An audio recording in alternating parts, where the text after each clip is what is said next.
प्रेम शब्द जितना सरल लगता है उतना ही यह रहस्यमय भी है। यह केवल एक भावना नहीं, आत्मा की गहराई में छुपा हुआ एक परम सत्य है। आधुनिक युग में जहां संबंध तेजी से बनते और टूटते हैं, जहां प्रेम को अक्सर केवल आकर्षण या सुविधा का नाम दे दिया जाता है, वहां परमहंस योगानंद की प्रेम पर दी गई शिक्षाएं हमें एक नई दृष्टि देती हैं। वे हमें याद दिलाते हैं कि सच्चा प्रेम कभी शरीर से नहीं जुड़ता, वह आत्मा की पुकार होती है। और यह पुकार तभी सुनाई देती है जब भीतर पूर्ण मौन होता है, जब मन शांत होता है और जब हम अपनी सीमाओं को लांघ कर ईश्वर की ओर बढ़ते हैं। योगानंद जी कहते थे, जब तक तुम प्रेम को किसी एक व्यक्ति में सीमित करते हो, तुम उस ईश्वर से दूर हो जाते हो जो सब में बसता है। यह बात उस समय कहीं गहरे उतर जाती है जब हम आज के प्रेम की दुनिया को देखते हैं। सोशल मीडिया पर प्यार का इजहार करना, कुछ महीनों में ही अलग हो जाना, भावनात्मक उतार चढ़ाव को ही प्रेम मान लेना, यह सब उस दिव्य प्रेम से बहुत दूर है जिसकी ओर योगानंद जी हमें बुलाते हैं। वह प्रेम जो आत्मा को जागृत करता है, उसे किसी शारीरिक स्पर्श या शब्दों की जरूरत नहीं होती। वह मौन में भी बोलता है और दूरी में भी पास होता है। परमहंस योगानंद कहते थे कि प्रेम तब तक अधूरा है जब तक वह तुम्हें ईश्वर तक न ले जाए। अगर तुम किसी को सच में प्रेम करते हो तो वह प्रेम तुम्हें भीतर की यात्रा पर ले जाएगा। तुम हर रोज अपनी सीमाओं को तोड़ते चले जाओगे। तुम अपने स्वार्थों को त्यागने लगोगे। तुम्हारे अंदर करुणा बढ़ेगी, क्रोध मिटेगा और तुम उस प्रेम को भी महसूस करोगे जो संपूर्ण ब्रह्मांड में फैला है। लेकिन आधुनिक प्रेम में अक्सर स्वामित्व की भावना होती है।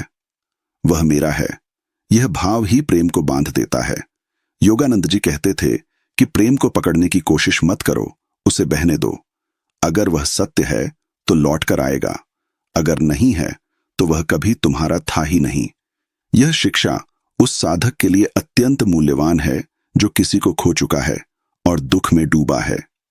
सच्चा प्रेम कभी खोता नहीं, वह केवल रूप बदलता है। शरीर जाता है, आवाजें बंद हो जाती हैं, लेकिन प्रेम ऊर्जा बनकर सदा साथ रहती है। परमहंस योगानंद के जीवन में स्वयं प्रेम की गहराई थी।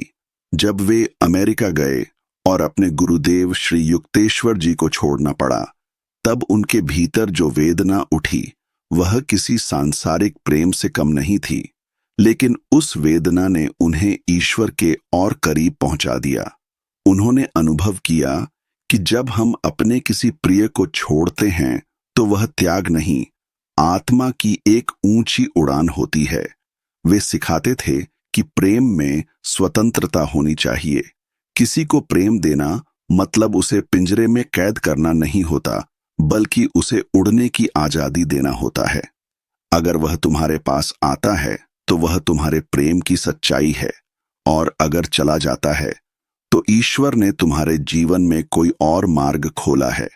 लेकिन हम अक्सर उस प्रेम को पकड़ने की जिद करते हैं जो चला गया है, और यही दुख का कारण बनता है। आज के समय में जहां प्रेम की परिभाषाएं बदल चुकी हैं, वहां योगानंद जी की यह शिक्षाएं हमें एक गहरे आत्मनिरीक्षण की ओर ले जाती हैं। क्या हमारा प्रेम सच में प्रेम है या केवल एक भावनात्मक आदत? क्या हम प्रेम में दूसरे की आत्मा को देख रहे हैं या केवल उसके रूप, व्यवहार और शब्दों को पकड़ने की कोशिश कर रहे हैं? वे कहते थे, जिस प्रेम में ईश्वर की झलक नहीं, वह तुम्हें केवल मोह की ओर ले जाएगा, और मोह अंत में तुम्हें बांधेगा, दुख देगा और तुम्हारी चेतना को नीचे खींचेगा। लेकिन सच्चा प्रेम तुम्हें हल्का करता है, तुम्हें ऊपर उठाता है, तुम्हारी चेतना को दिव्यता से जोड़ता है। जब कोई साधक इस सच्चे प्रेम की अनुभूति करता है तो वह रोना बंद कर देता है।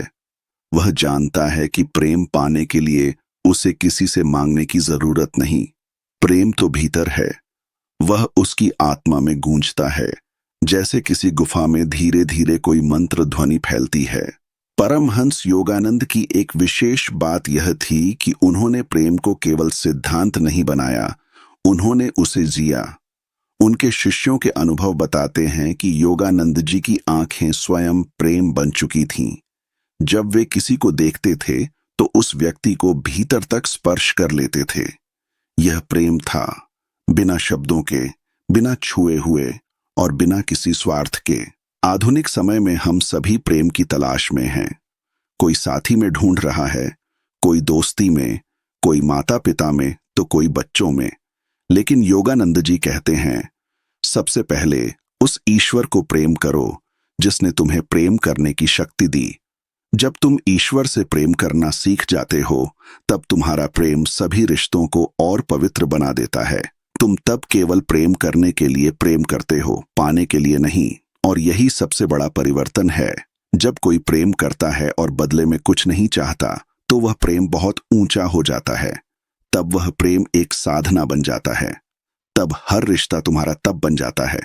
और योगानंद जी यही सिखाते थे, प्रेम करो लेकिन ईश्वर को कभी मत भूलो। हर प्रेम में ईश्वर की उपस्थिति देखो। जब तुम किसी को गले लगाओ तो जानो कि तुम्हारा ईश्वर उसमें भी है। तुम किसी को माफ करो तो समझो कि तुम ईश्वर को माफ कर रहे हो। और जब तुम किसी को अलविदा कहो तो उस अलविदा में भी ईश्वर की योजना है। इस पहले भाग में हमने समझा कि प्रेम एक ऊर्जा है, एक दिव्यता है, और परमहंस योगानंद की दृष्टि में यह केवल एक इंसान से नहीं, संपूर्ण सृष्टि से जुड़ने का माध्यम है। अब हम अगले भाग में देखेंगे कि कैसे आधुनिक जीवन में रहते हुए हम इस प्रेम को साध सकते हैं और कैसे यह प्रेम हमारी साधना, हमारे ध्यान और हमारे ईश्वर से संबंध को और गहरा करता है। जब कोई व्यक्ति योगानंद जी की शिक्षाओं को आत्मसात करता है, तो प्रेम उसके जीवन का केंद्र बन जाता है। लेकिन वह प्रेम किसी व्यक्ति विशेष तक सीमित नहीं होता, वह समस्त जीवों तक फैलने लगता है। यह प्रेम वही है जो संतों की आंखों में चमकता है, वही प्रेम जो एक मां की गोद में शांति बनकर उतरता है, और वही प्रेम जो भक्त की आंखों से ईश्वर की तलाश में बहता है। परमहंस योगानंद के अनुसार सच्चा प्रेम केवल मैं तुम्हें चाहता हूं से नहीं शुरू होता, वह मैं तुम्हें ईश्वर की तरह देखता हूं से आरंभ होता है। जब कोई साधक किसी को प्रेम करता है और उसमें ईश्वर का प्रतिबिंब देखने लगता है, तब वह प्रेम सांसारिक नहीं रह जाता, वह भक्ति का स्वरूप बन जाता है। ऐसा प्रेम व्यक्ति को मोह से नहीं बल्कि ईश्वर से जोड़ता है। वे कहते थे, भक्ति वह प्रेम है जो रोते हुए आत्मा की पुकार बनकर ईश्वर तक पहुंचता है। आधुनिक प्रेम जहां अक्सर पीड़ा, असुरक्षा और अपेक्षा से भरा होता है, वहां योगानंद जी हमें उस प्रेम की ओर ले जाते हैं जो आत्मा को मुक्त करता है। आज के युग में यह अत्यंत आवश्यक है, क्योंकि हम भौतिक सुखों में इतना उलझ गए हैं कि प्रेम भी एक वस्तु बन गया है। लेकिन आत्मा कभी वस्तु नहीं चाहती, वह केवल अनुभव चाहती है, दिव्यता का, पूर्णता का, एकत्व का। और यही अनुभव केवल सच्चे प्रेम में संभव है। एक ऐसा प्रेम जो स्वयं को भुला देता है, जो पाने की चिंता नहीं करता, जो बस देने में आनंद पाता है। योगानंद जी कहते थे, सच्चा प्रेम वही है जो तुम्हें ईश्वर के पास ले जाए। अगर तुम्हारा प्रेम तुम्हें भीतर की यात्रा से दूर ले जा रहा है, तो वह मोह है, प्रेम नहीं। यह शिक्षा उन सभी के लिए अत्यंत मूल्यवान है जो प्रेम में दुख पा रहे हैं। वे समझ सकते हैं कि यदि प्रेम से पीड़ा हो रही है, तो कहीं न कहीं हमने उसे सीमित कर दिया है, किसी रूप, किसी व्यवहार या किसी स्वार्थ से बांध दिया है। सच्चे प्रेम में व्यक्ति त्याग करना सीखता है। वह केवल शरीर से नहीं, विचारों से भी जुड़ता है। वह प्रेम किसी की उपस्थिति से नहीं, उसकी आत्मा की अनुभूति से जुड़ा होता है। जब हम ध्यान करते हैं, तो कभी कभी किसी प्रिय व्यक्ति की छवि स्वतः हमारे सामने आ जाती है।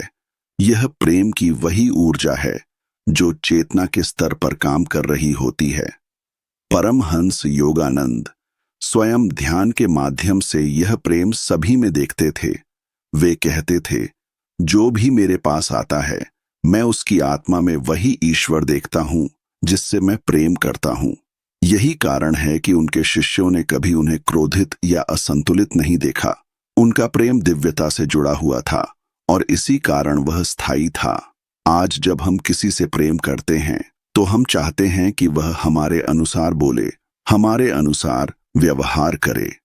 लेकिन योगानंद जी सिखाते हैं कि प्रेम में स्वतंत्रता देना सबसे बड़ा उपहार है। किसी को बदलने की कोशिश नहीं करनी चाहिए, बल्कि उसकी आत्मा के सत्य को पहचानना चाहिए। जब आप किसी को उसके आत्मिक स्वरूप में देखने लगते हैं, तो आप उसमें वह दिव्यता देख सकते हैं जो शरीर से परे है। वे कहते हैं, प्रेम वह शक्ति है जो तुम्हें सबसे गहरे अंधकार से निकालकर ईश्वर के प्रकाश तक पहुंचा सकती है। जब आप किसी से प्रेम करते हैं और वह आपको छोड़ देता है, तब वह प्रेम नष्ट नहीं होता, वह बदल जाता है। वह अब व्यक्ति में नहीं रहता, बल्कि स्मृति और अनुभूति के स्तर पर चला जाता है, और वही प्रेम तब आपकी साधना का हिस्सा बन सकता है। योगानंद जी ने यह भी कहा कि प्रेम में करुणा और क्षमा सबसे उच्च रूप हैं। जब आप किसी को माफ करते हैं, तो आप अपने भीतर की बाधाओं को तोड़ते हैं। क्षमा प्रेम का परिपक्व रूप है, और केवल वही व्यक्ति सच्चा प्रेम कर सकता है जो क्षमा कर सकता है, क्योंकि क्षमा का अर्थ है, मैं तुम्हें तुम्हारी आत्मा के स्तर पर देखता हूं, न कि तुम्हारी गलतियों के स्तर पर। यह बात उस समय बहुत महत्वपूर्ण हो जाती है जब हम किसी ऐसे व्यक्ति को प्रेम करते हैं जो हमें दुख पहुंचा चुका है। अगर हम उसकी आत्मा को देख सकें, उसकी यात्रा को समझ सकें, तो हम उसे माफ कर सकते हैं, और वही क्षण हमारे लिए प्रेम की साधना का सबसे बड़ा क्षण बन सकता है। साधक के लिए यह समझना भी आवश्यक है कि प्रेम एक तपस्या है। यह केवल सहज नहीं होता, यह अभ्यास से आता है। जब आप हर दिन ध्यान करते हैं, जब आप हर दिन अपने भीतर उठती भावनाओं को देखते हैं, जब आप अपनी अपेक्षाओं को त्यागते हैं, तब धीरे धीरे प्रेम दिव्य स्वरूप में प्रकट होने लगता है।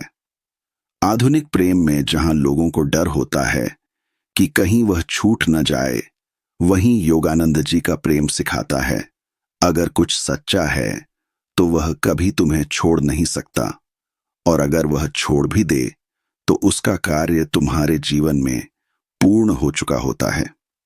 इस भाग में हमने यह जाना कि प्रेम केवल भावनात्मक अनुभव नहीं, वह आध्यात्मिक विकास का माध्यम है। परमहंस योगानंद की दृष्टि में प्रेम ध्यान की तरह एक साधना है, और जब व्यक्ति इस प्रेम को आत्मा की गहराई से अनुभव करता है, तो वह स्वयं ईश्वर के निकट पहुंचने लगता है।